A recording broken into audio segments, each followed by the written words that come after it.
This episode of Working is brought to you by Progressive.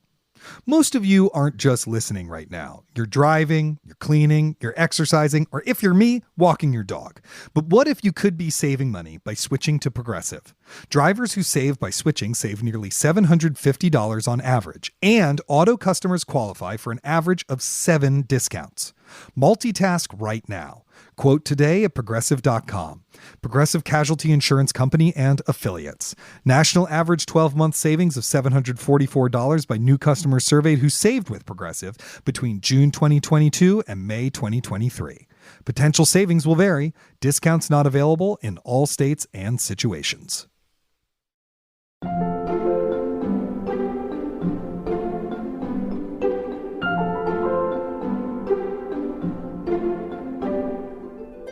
The only thing that I am certain of is that I will do the work that it takes. If you put me on a show, if you invite me into a room, if you ask me to collaborate, I will do that to my bones.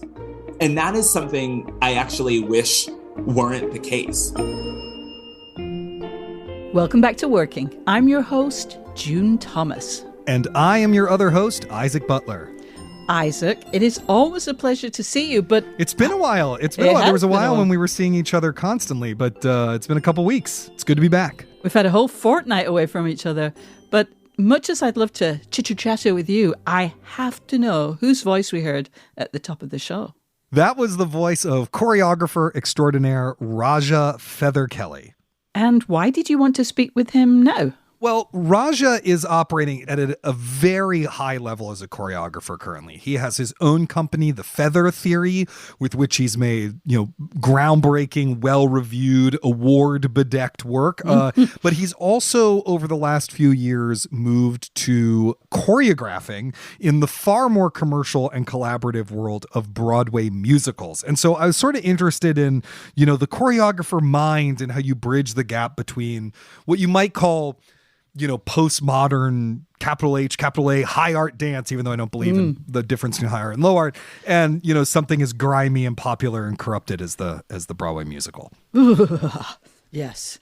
And did you ask him anything strictly for the ears of our Slate Plus members? It's funny you should mention that, June, because I did. Oh. Raja has had a long-term creative relationship, I would say, with the work and sayings and life and wit and wisdom and diaries of Andy Warhol. Oh. The Feath3r Theory has made many, many shows that are part of a loose cycle of Warhol-inspired work. And I was just really curious, what drew him to Warhol? How does Warhol inspire him? And I thought, hey, I'll ask him. And if I do say so myself, I think a really great conversation ensued from that question. I don't doubt it for a minute. What a treat. If you're a member of Slate Plus, you'll hear that at the end of the episode. If you aren't, it's super crazy, totally easy to join. As a Slate Plus member, you'll get to hear extra segments on this show and others, such as The Waves and Culture Gabfest. You'll get bonus episodes of podcasts like Big Mood, Little Mood and Decoder Ring.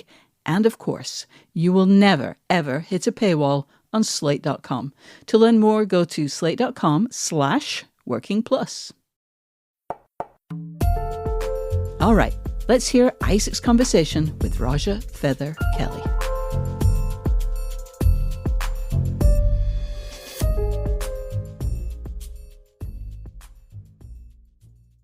Raja Feath3r Kelly, thank you so much for joining us right here on Working to talk about your process. It is a pleasure to be here. I love process. I know. So let's maybe just start with a really basic question. Where are you in your process right now? What are you working on? I believe I'm in the process of directing more, actually. I mean, I direct, I choreograph, I am a devised theater maker, and I am in the process of wanting to lead more projects fully and not sit back or be in the sort of tertiary seat. And I'm working on so many projects. I mean, I dream of collaboration, so I'll never stop working with other people as their choreographer or as their assistant, associate, whatever. I just love making work. But I am in that process of thinking about what it means to be the creative lead more and in spaces where I'm not normally, because of course I have my own company where I'm the creative lead.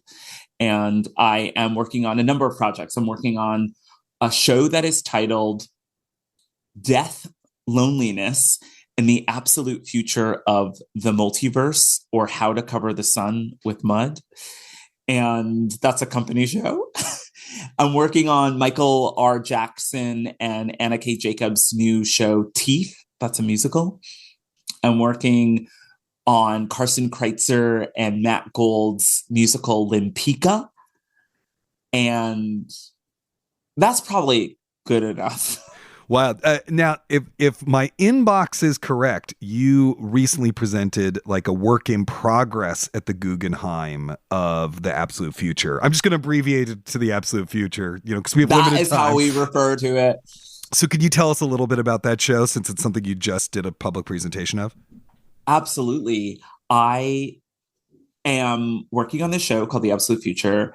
It is about a group of sort of friends who get together because they want to go see the Great American Eclipse, which is a real eclipse. And it happens in the Northeast on April 8th, 2024. So my show is about something that happens in the absolute future. And they go to watch the eclipse and they miss it. They miss the eclipse. And my company is trying to figure out how this group of people missed the eclipse. That's all. That's what it's about. Got it. And this is with your company, the Feath3r Theory, which, do you call it a dance theater company? Or is it a dance company? What is the terminology you use for Feath3r Theory? It is a dance theater media company. And that's what the 3 in Feath3r stands for, dance theater and media. Right. Because it's styled that last E is a 3 for those of you That's who correct. have not seen it.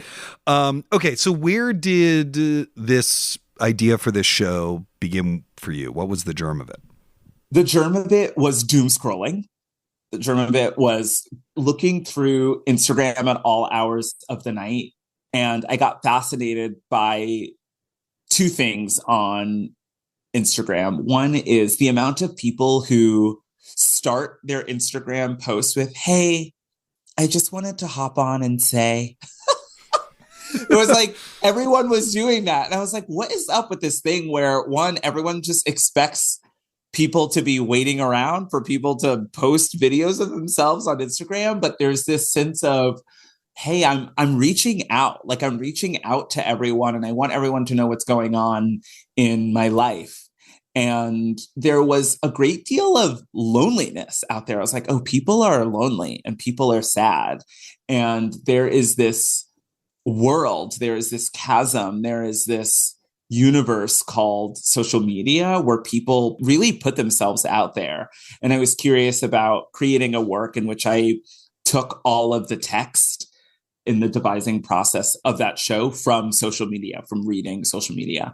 And then I started to just craft like the world of like, oh, like social media is a multiverse. And then how does it work and what's happening inside of it? And then I needed the situation. I was like, okay, now that I have this idea about people using social media as like a call for help, how can I situate it into something? And at the time I was doing a residency at the Simons Foundation and met this scientist who told me about the eclipse. And I was like, oh, that's really cool. I'm working on a show right now about the multiverse. And I was like, I wonder if the multiverse is true. Like, what do you as a scientist, do you think that that's real? And the scientist said the wildest thing to me. He goes, the reason why I think the multiverse is really popular right now is because the world is living in regret. Yeah. And there is a desire for people to have a connection to like, what if I didn't do that? What if I made this decision? What if I made that decision? And so there's this desire for that alternate universe where people made different choices. And I was so, again, just obsessed and fascinated that this scientist said that. And then that this eclipse was coming. And I was like, oh, I hope I don't miss the eclipse. I've never seen one live. And so that became the situation for the show. Then to be like, okay, there's this group of people who are all like probably sad, and they're all going to go see the eclipse to maybe have a life-changing experience, but they miss the opportunity to do so. So what now? Now, at what point do you then bring it into your company to start working on it? Like, how much of an idea is there? How much of a text is there? Or maybe movement stuff, like how finished is an idea typically before you start involving the rest of the company?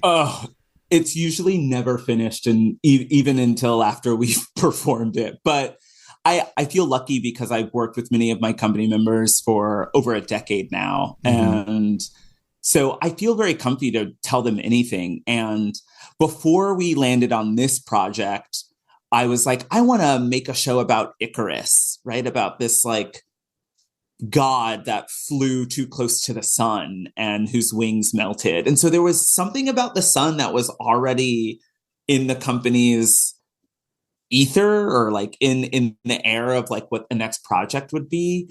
And I was like, yeah, what if we retold this myth? And that's where actually in the title, because there's something about it that's still with us, the "you can't cover the sun with mud," which is in the subtitle, is still with us because there seems to be a connection that we're trying to figure out. So when I go to them, I give them a lot of sloppy mess ideas. And there's a lot of interrogation between myself and them on why this, why that? Well, what does that mean? Or, okay, now everyone go doom scroll for 5 nights in a row and tell me what you find. And I try as much as I can to give them opportunities to do the similar process that I'm doing on my own. And what about with, movement? Because obviously you're also a dance company, with the movement stuff, are you developing that in the room off of them, or do you have movements that you've worked out in advance? How does that work? Yeah, good question. Because in my own company, and then also as an experimental artist and or a commercial artist, I rarely make anything before I'm in the room, which can get me into trouble because there's not a lot of time.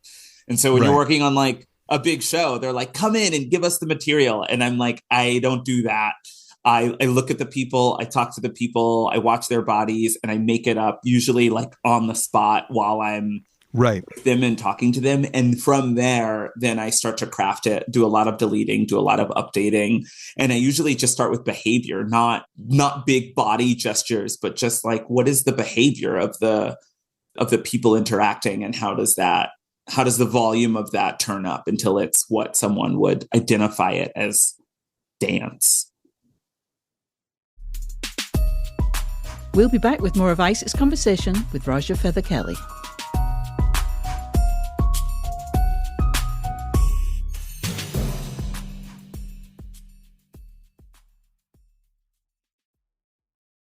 If you like using debit over credit, don't you think it's time to also get rewarded?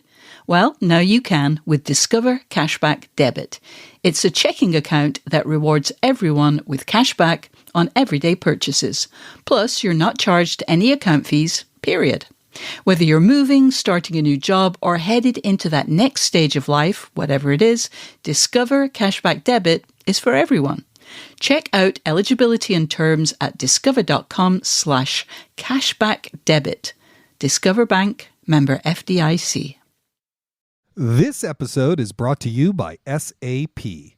First, the bad news. SAP Business AI won't help you generate cubist versions of your family's holiday photos, but it will help you understand which supplier is best to help you roll out your plant-based packaging in Southeast Asia, identify the training your junior project manager needs to rise up the ranks, and automate repetitive tasks while you focus on big innovations, so you can be ready for the next opportunity. Revolutionary technology, real-world results. That's SAP Business AI. Listeners, we want to hear from you. Every other Thursday on Working Overtime, we help our listeners resolve issues with their creative processes. So please tell us your creative challenges and let us help you.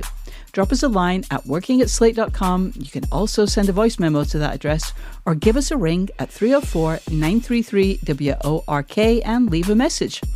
And of course, if you're enjoying this episode, don't forget to subscribe to Working wherever you get your podcasts. Now let's return to Isaac's conversation with Raja Feather Kelly. In a recent email to your mailing list, you described your work like this, and I really want to talk about this because I think it's so great. We take ideas, strangle them to their essence, embody them, and then tell you what we learned in the process via dance, theater, and media, our take on experimental postmodern dance. We love making performances in this way. It's not only collaborative, it's such a thrilling way to research cultural values. Wow, I wrote that. You wrote that. And it's I so believe that. good. I'm like, I really believe that's what we do. Yeah. And I actually think there's a lesson in there for those of us who have to send emails, promoting our work or talking about our work, that like, if you actually believe in what you're talking about, it's a lot easier to write the email. Like if you're trying to trick someone into sampling your work, which I think and all of us have had that moment where we're like, maybe I can trick someone for sure, and then get a bigger audience. But if you actually just believe in what you're doing, it helps make the marketing stuff go easier. But I'm just wondering if you could take me through like what that actually looks like. You just said some of that in terms of like people's behavior and stuff like that, but like what that actually looks like over the course of the development process of a piece. Yeah. So, the media part of it is there, right? We're taking our cues and we're taking a lot of stuff, material, as we would call it, from just doom scrolling and looking at social media. And we're like, what is at the core of this? And it is a sort of test of a theory that is the Feather theory, which is how people come together and why they fall apart. That's kind of the essence of everything we do. Like, okay, so what is the thing that brings people together? And what are the reasons, or how, which can be a physicality or a situation, do they get torn apart? Is it just time? Do they just have somewhere else to go? Is it a fight? Is it miscommunication? Is it information? Is it philosophy? And so with this work, the part that's like strangling the information to its essence is getting down to like, what is loneliness, or what is regret? What is the fear of death, and where we learned that? And a cool thread in this production in particular is about cultural phenomena. And so something I brought up to the room was, does everyone remember Y2K? And I was like, I remember, when Y2K was approaching, that I was like, we're all going to die. And I was like excited by that. And other members of the company felt the same, while there are some members of the company that are like, Y2 what? So therein lies the beginning of disconnect, right? People are like, what? There are two people in the company who's like, what is Y2K? What are you talking about? So then we started to chart just different cultural phenomena, right? If we end at the eclipse as a cultural phenomenon, but we start at Y2K, what is included? And so then you have 9/11, then you have the cell phone, then you have social media, then you have, it just kind of keeps escalating. And these are things that are very huge cultural shifts that, in my belief, have made us who we are and have driven our sense of personhood, our sense of agency, our sense of understanding what's going on around us and how we relate to that. And each of us feel differently about that, and how to get that information out of everyone, how to get that information out into the world and get feedback, so we can kind of have a sense of generalization of like, we're studying pop culture. So we're like, how does the mass feel about this? All of that information gathering for me is that strangling, right? And then we're all in disagreement. The company it's like we spend a lot of time fighting with each other to get down to like, this is important, this is not important, this should be included, that shouldn't be included, this is meaningful, this is meaningless. Well, maybe the meaningless should stay because then it accentuates what's meaningful.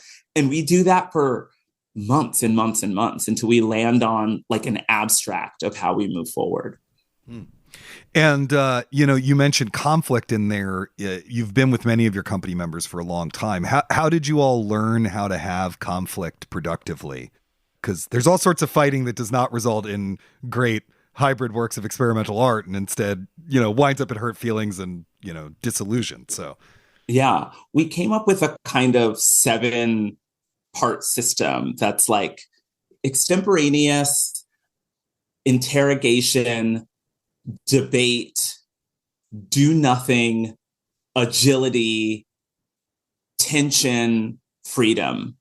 And that's kind of the Feath3r Theory's process. And so if we follow this track of like, okay, just speak your mind. Okay, then it's about interrogation. So we're asking each other questions or asking one, and then it's about debate where we can go back and forth. And then it's about doing nothing at all and just letting things sit with you. And then it's about like being agile with your thoughts and agile with the kind of information that you can bring to this. And then it's about, developing attention, like, well, what's the chord that's like the trigger? And then it's about getting to a place of like repeating that or understanding that then ultimately has a bit of freedom in the end. Like in the end, it's like, okay, I've gone through this process of understanding or this process of argument that ultimately lands us in a place where we're free to have the opinions, free to disagree, free to know that someone else is in agreement with me or disagreement with me, and that is thrilling. And that's what like audiences will thrive on, right? They'll thrive on that we're not all in agreement, but we are, as a company, in agreement that that's exciting and not something to worry about. So what did you learn from the Works in Process presentation? And how do you like to use these kind of live performances of a piece that's not maybe finished? Yeah. I usually hate works in progress, not the organization, but the idea.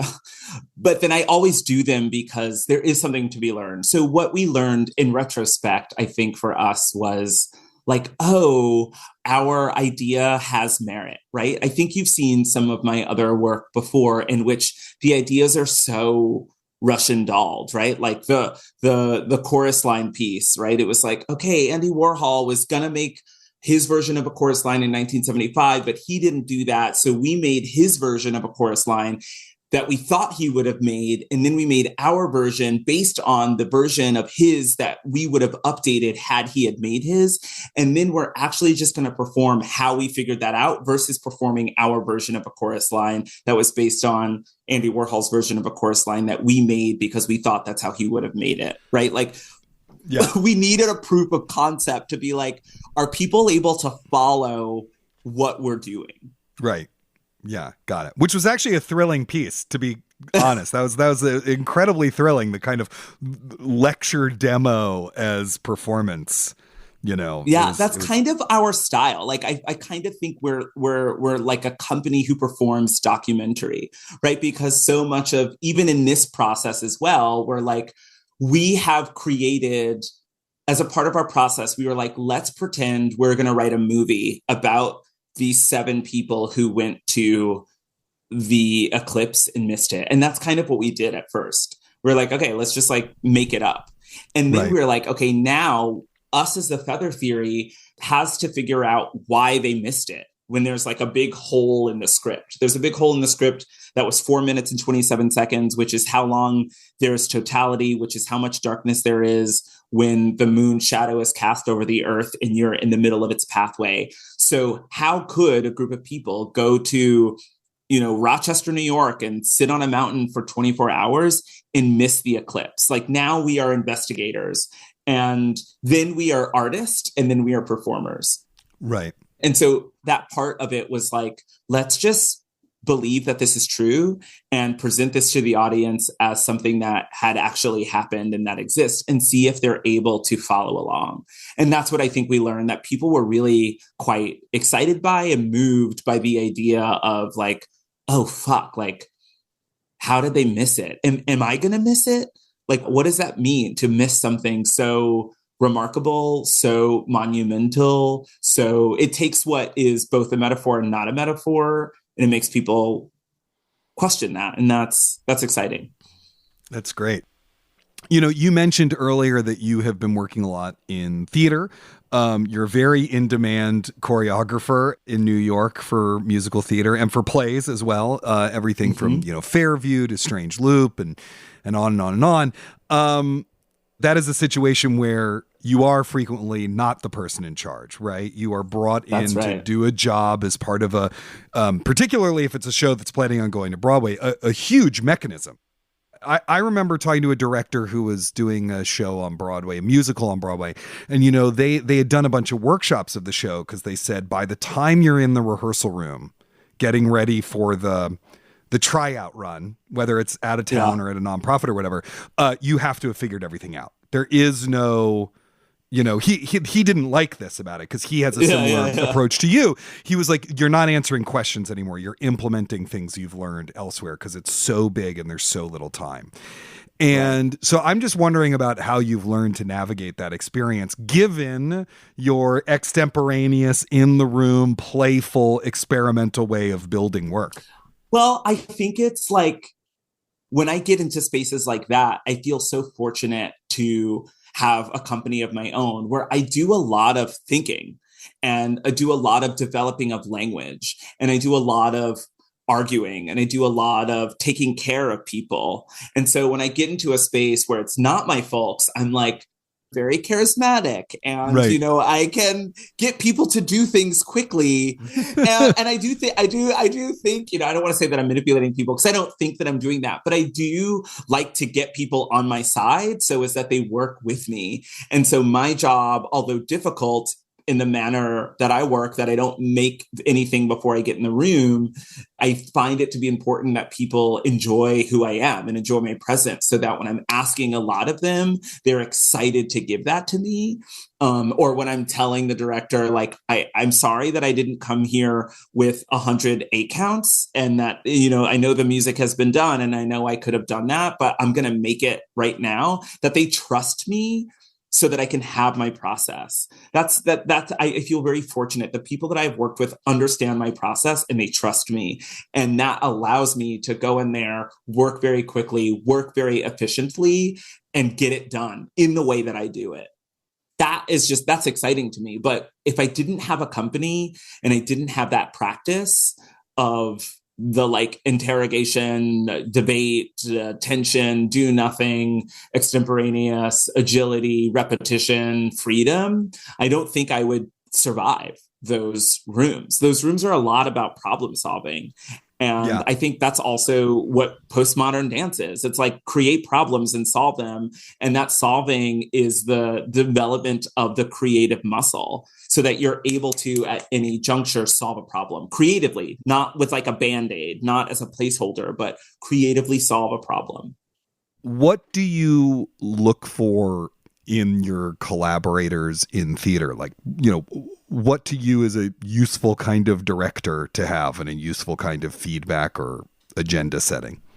I feel like this term gets thrown around a lot, which is thought partner. I have been with directors who manipulate this term in order to get you to do more work. And you all know who you are. And then some directors who I love working with and will continue to work with, I think use that term because they mean it, where they're like, I really want to think this out. I really want a partner. I really want support. I really want friendship. And it might not be lifelong friendship, but friendship in the room in such a way where you're like, we are determined to do this together. We are determined to do this together and to think through it, not just make it for the sake of making. Like in my experience, you very rarely get anything back. And so the process in the room and how you communicate and how you realize an idea is like so delicious to me. And I choose collaborators when I'm smart who know that and who make that an exciting experience for everybody. One thing that's very clear, I think, for people listening to this interview is that you know your worth, right? You know what you are good at. You know what your process is. You know you're charismatic, which I can attest to, having been in the room with you many times. How did you come to that kind of place of self-assurance and self-knowledge? Were you always like that? Did you graduate from Connecticut College being like, I'm very charismatic and I know that I'm good at doing things in the room? Or was it just through, repetition? Do you have a great therapist? How did you come to it? I think that it's a balance. I think that I do think that sometimes I know what I'm doing. I do think that sometimes I am charismatic. I do think that sometimes I know how to find a problem and solve it. And I think that sometimes I am just, very good at what I do.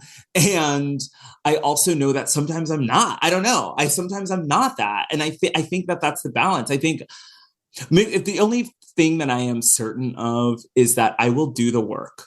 I will do the work that it takes. If you put me on a show, if you invite me into a room, if you ask me to collaborate, I will do that to my bones.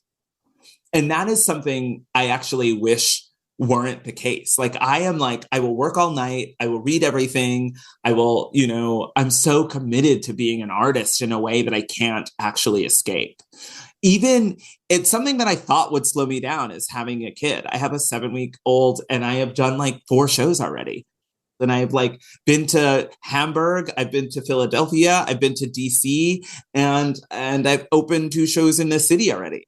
And I'm I will keep my kids safe and healthy and make the art, And I'm dedicated to that. And I think going back, I think I do know what I'm good at, because I know what I'm not good at. And I'm very happy to lean away. I'm happy to say, I don't know. I'm happy to be I don't know, but I'll figure it out. I'm happy to be that is out of my jurisdiction. Ask somebody else. And having that balance makes me feel comfortable with knowing the things that I'm good at, or as you say, knowing my worth is not knowing. I'm repeating myself, but that's what I think that comes from. That's amazing. Dance is a wonderful art form that I think people feel kind of intimidated about when they go to see it. So I just got to ask, for our listeners who might feel that intimidation, what's some watching dance 101 they should think about? What are some questions they can ask as they watch a work of dance or as they leave, so that they feel as an audience member more a part of the whole thing? Yeah. I think that it is important to take dance at face value, which is to say, how does it make you feel? And that's probably close to the direction for what it's trying to do. If you're just having a good time and you're this is fun, that's probably what they're trying to do. They're probably trying to create a mood via the body. If you look at something and you're I have no fucking idea what is going on, chances are they're probably trying to get you to do a little bit more work than just watch it and enjoy it for being pretty or entertaining. If, those are kind of 2 tracks immediately. That's it's either for you to enjoy or for you to participate. And sometimes it can be both. I certainly feel I try to do both at the same time, but dancing is meant to inspire feelings, I think. I've never said that before until right now, because I'm trying to be concrete, but I think that is true. I'm setting a mood. I am maybe creating a scenario, and I am thinking about you being the audience. And I want to make you have a good time, or maybe I want you to lean in and do more. So then, if I'm asking you to lean in, I think it's even more important that you take it at face value. What is happening? Just ask yourself, what is happening? Verbs. Use verbs and adjectives. That person's touching that person. That person is pushing that person away. That person is lifting that person. Those descriptors and those to-dos are telling you what it's about. Amazing. Otherwise, it's probably not that great. True. And it is true that sometimes you just see work that's not that good. Sometimes it's just not that great, which is okay. Sometimes people are still figuring it out, sometimes, and I myself, sometimes I'm I don't actually know what this movement is about just yet. This might be a placeholder, and you might be seeing something that's a placeholder until I figured it out, or until you've given good feedback. I felt good about this, and then when that person lifted that person, I was confused. I bet you the choreographer's like me too. It's just a placeholder. Well, Raja Feather-Kelly, thank you so much for joining us on Working to talk about your process. It's always a pleasure to talk to you.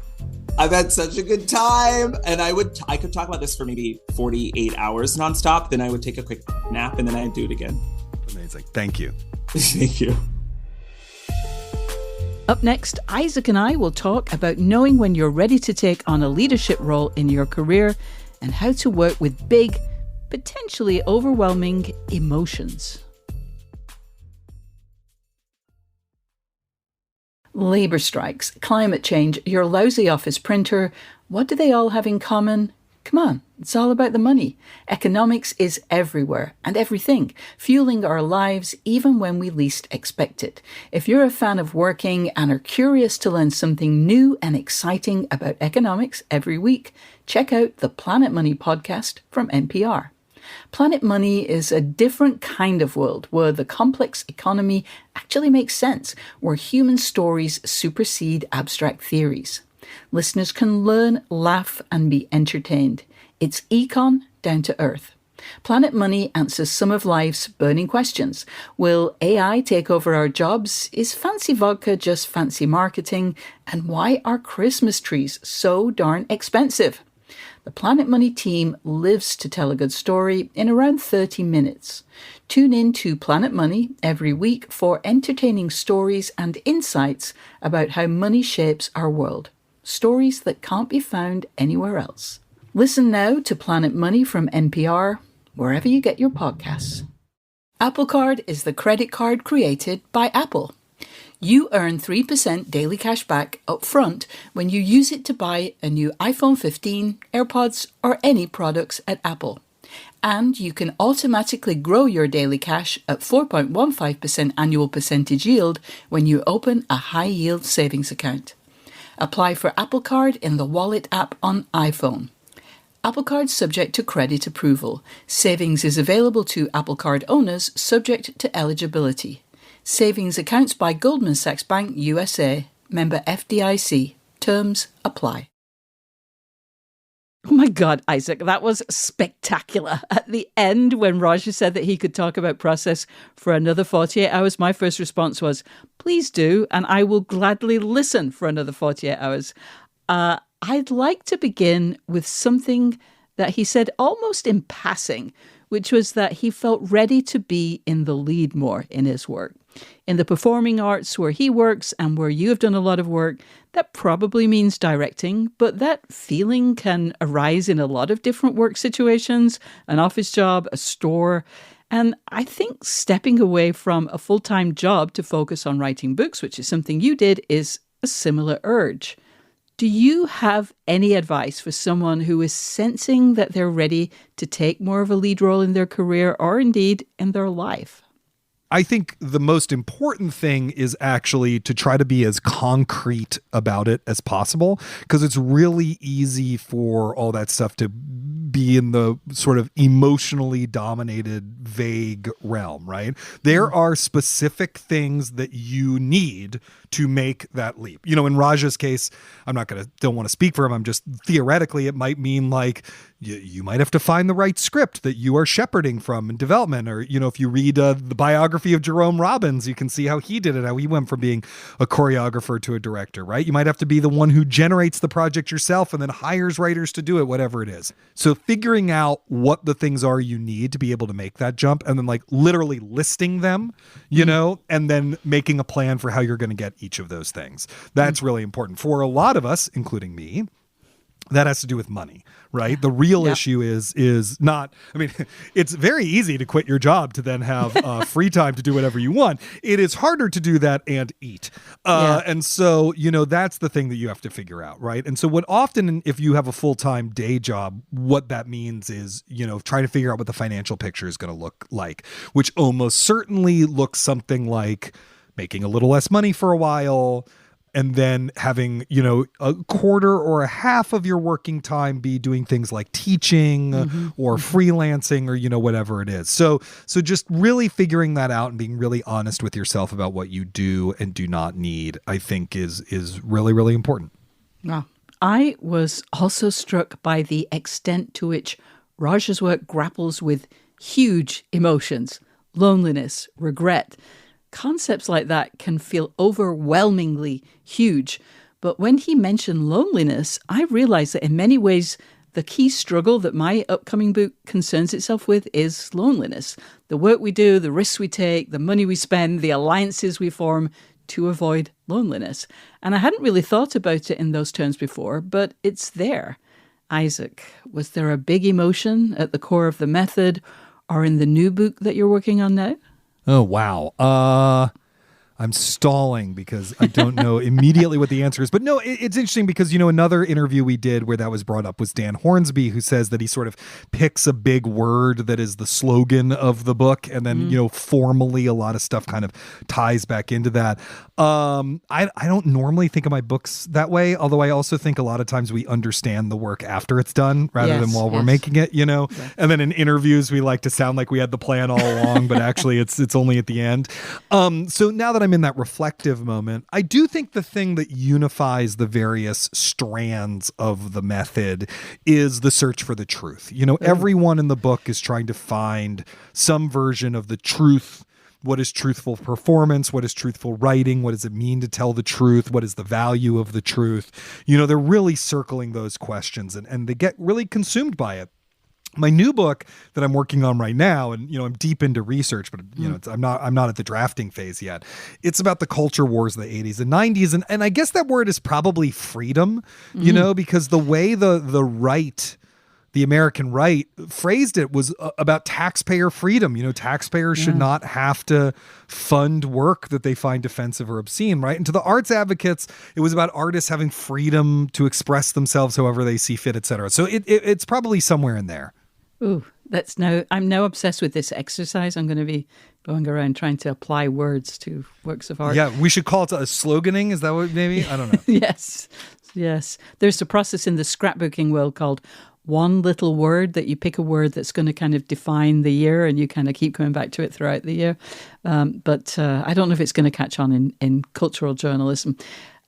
It was impossible to listen to your interview with Raja and not notice how systematized many of his processes are. I mean, the 7-part system for processing conflict, the foundational question of figuring out how people come together and why they fall apart. Clearly, he developed these systems over a number of years. It's something that seems to be just a natural part of how he gets work done. But I'm curious to what extent you develop processes and systems like that. Is there one driving question or a series of questions at the heart of your work? It's funny when he said the thing about the 7-part system for processing conflict. In the back of my head, I was like, "That's June Thomas bait. June is just she's gonna make a meal out of that. She's gonna love it so much." And you were right. I think that. Look, Raja has a company, right? With long-standing collaborators he's worked with for a long time. And I definitely think in that environment, it's really valuable to have systems for doing things that you all agree upon, even if sometimes it can feel a little too precious or a little weird or whatever, because it helps you depersonalize the conflict and the collaboration. Because in any long-running relationship, like a lot of weird resentment boils up, and so if you're having conflict, you want to be having it about the thing you're actually having it about and not about something someone said at the bar after the show 5 years ago, and so those kinds of systems are really helpful for that. I think that there are certain questions that I return to a lot in my work.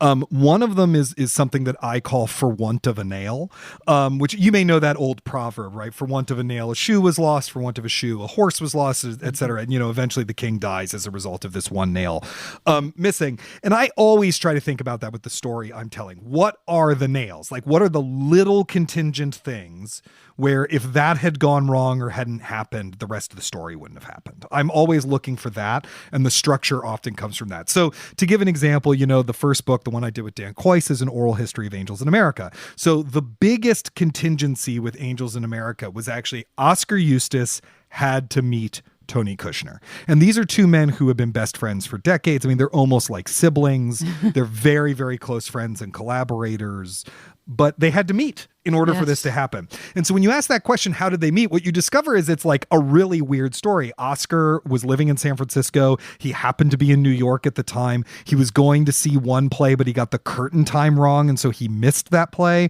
And the only play that he could make the curtain of happened to be by a then unknown playwright named Tony Kushner. And then in that play, they sang the Internationale at some point. And Oscar was raised as a communist. And so during during the Internationale, Oscar started singing it from the audience, and then the two of them became close friends after that, right? So it's like part of what makes those details so delightful is like if any of those things had been different, then none of the rest of the story would happen. And so it takes this funny little story and it charges it with a lot of power. And so that's an example of the kind of question that I'm always thinking like, oh, so where's the nail here?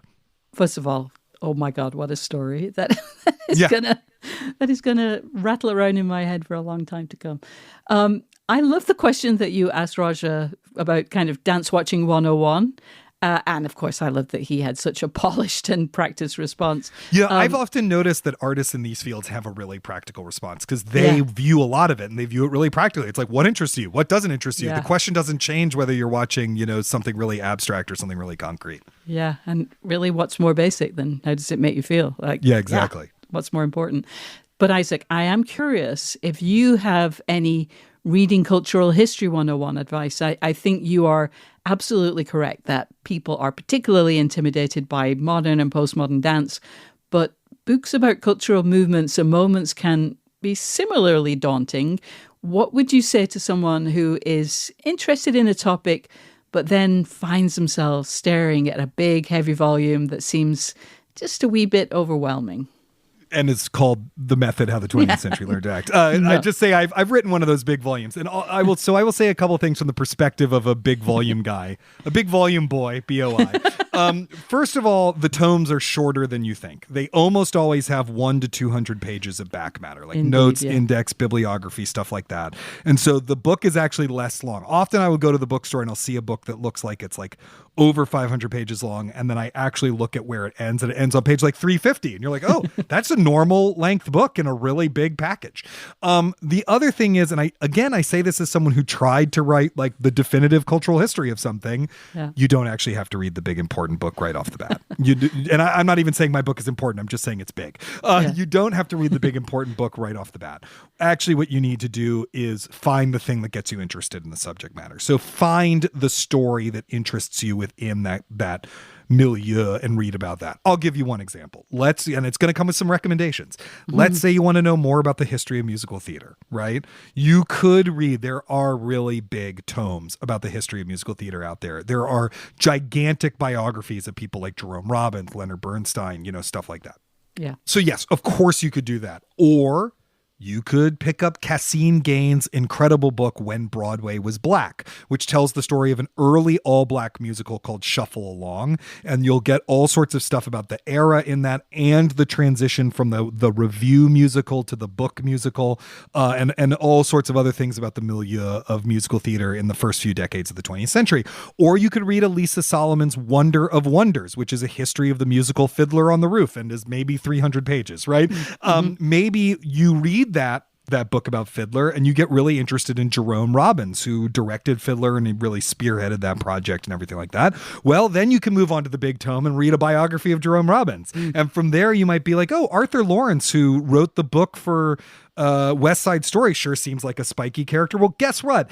Arthur Lawrence wrote a really bitchy memoir that's really fun to read. So you could read that next. You know what I mean? I'm just saying, like, if you just keep following your interest, you will get deeper and deeper and deeper into it. You do not have to start with the College 101 syllabus textbook or with the Oxford history of whatever it is. Start with something that just sounds interesting. Yeah, and it's funny when you were talking about the 200 pages of back matter. A lot of those are taken up by footnotes if it's that kind of book. And if you're working on a piece of writing or researching, it's great to look at those notes and really dig into them. That's where you find the interesting pieces that lead you down rabbit holes. But if you're a regular reader and you don't need to know the PhD dissertation that reference came from, it's still worth flipping through those to find those books that keep coming up. And those are the books that are probably worth checking out. You don't see many of those kind of Oxford Book of Musical Theatre type books referenced in footnotes.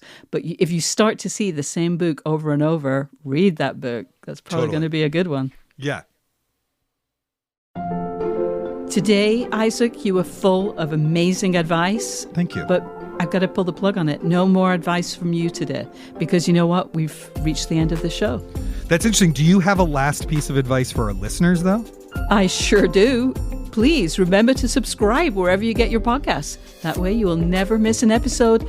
And I would love to remind you that by joining Slate Plus, you will get ad-free podcasts, extra segments on shows like Slow Burn and Big Mood, Little Mood, and you will never hit a paywall on the Slate site. To learn more, go to slate.com/workingplus. Thank you to Raja Feather-Kelly and to our wonderful producer, Cameron Drews, who is always light on his feet. We'll be back next week with Kristen Meinzer's conversation with home stager Nikki Watson. If, like me, you're like, what's a home stager? Trust me, you're going to want to listen to this episode. Until then, get back to work.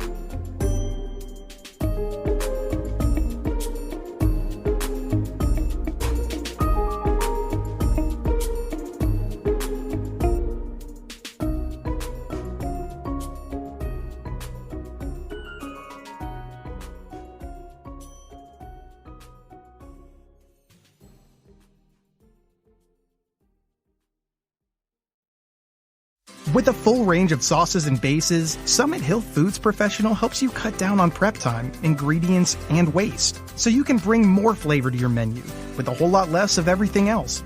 Learn more at shfoodspro.com/bigflavors. Hey everybody, it's Tim Heidecker. You know me, Tim and Eric, Bridesmaids, and Fantastic Four.